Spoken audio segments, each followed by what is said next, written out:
เตรียมเตียสำนองជំងឺចិត្តចំនួន$10,000ពីលោកនុតសុភ័ណ្ឌអតីតអភិបាលស្រុកត្បែងមានជ័យនិងទទូចមិនឲ្យតុលាការអនុញ្ញាតឲ្យលោកនុតសុភ័ណ្ឌមានសិទ្ធិស្នើសុំរស់នៅក្រៅឃុំគួរជម្រាបជូនថាកាលពីថ្ងៃទី25ខែធ្នូឆ្នាំ2025តុលាការខេត្តព្រះវិហារបានសម្រេចឃុំខ្លួនអតីតចៅហ្វាយស្រុកត្បែងមានជ័យជាបណ្ដោះអាសន្នបន្ទាប់ពីស្ត្រីរងគ្រោះបានដាក់ពាក្យបណ្ដឹងជាច្រើនដងតាំងពីឆ្នាំ2024បច្ចុប្បន្នមានតួនាទីជាប្រធានអង្គភិបប្រតិកម្មនៃរដ្ឋបាលស្រុកត្បែងមានជ័យថ្ងៃទី7ខែមករានេះថា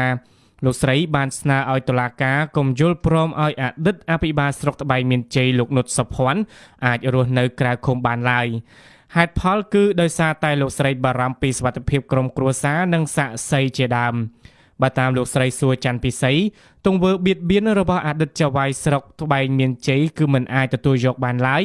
ខណៈស្នាមដំបៅចិត្តរបស់លោកស្រីពុំមានថ្ងៃអាចរលុបបាត់ឡើយទន្ទឹមនឹងនេះលោកស្រីសួរច័ន្ទពិសីបានបញ្ជាក់ពីការទាមទារសំណងជំងឺចិត្តចំនួន$400លានឬស្មើប្រមាណ$10,000អាមេរិកស្ត្រីរងគ្រោះរូបនេះក៏អំពាវនាវឲ្យតុលាការខេត្តព្រះវិហារធ្វើយ៉ាងណាផ្ដល់យុត្តិធម៌ឲ្យបានឆាប់គួរបញ្ជាក់ថាកាលពីថ្ងៃទី25ខែធ្នូឆ្នាំ2025តុលាការនៃខេត្តព្រះវិហារបានចេញដីកាឃុំខ្លួនលោកនុតសុភ័ណ្ឌអតីតអភិបាលស្រុកត្បែងមានជ័យ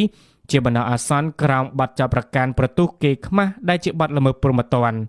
បើតាមតុលាការខេត្តព្រះវិហារលោកនុតសុភ័ណ្ឌនឹងបន្តឃុំខ្លួនរហូតដល់មានសេចក្តីសម្រេចបន្ថែមគួរបញ្ជាក់ថាចំណាត់ការរបស់តុលាការខេត្តព្រះវិហារធ្វើឡើងក្រោយអតីតអភិបាលស្រុកត្បែងមានជ័យរូបនេះប្រកាសចូលនិវត្តន៍ពីការងារនិងបន្ទាប់ពីស្ត្រីរងគ្រោះព្យាយាមដាក់ពាក្យបណ្ដឹងជាច្រើនលើកច្រើនសារតាំងពីឆ្នាំ2024កន្លងមកសិទ្ធិសម្ភាសថាជនបង្កបានបៀតបៀនផ្លូវភេទដោយផ្ទាល់និងដោយប្រយោលតាំងពីឆ្នាំ2022តែចាប់តាំងពីឆ្នាំ2024សកម្មភាពបៀតបៀនបានកើតមានជាញឹកញយដែលធ្វើឲ្យលោកស្រីទ្រាំ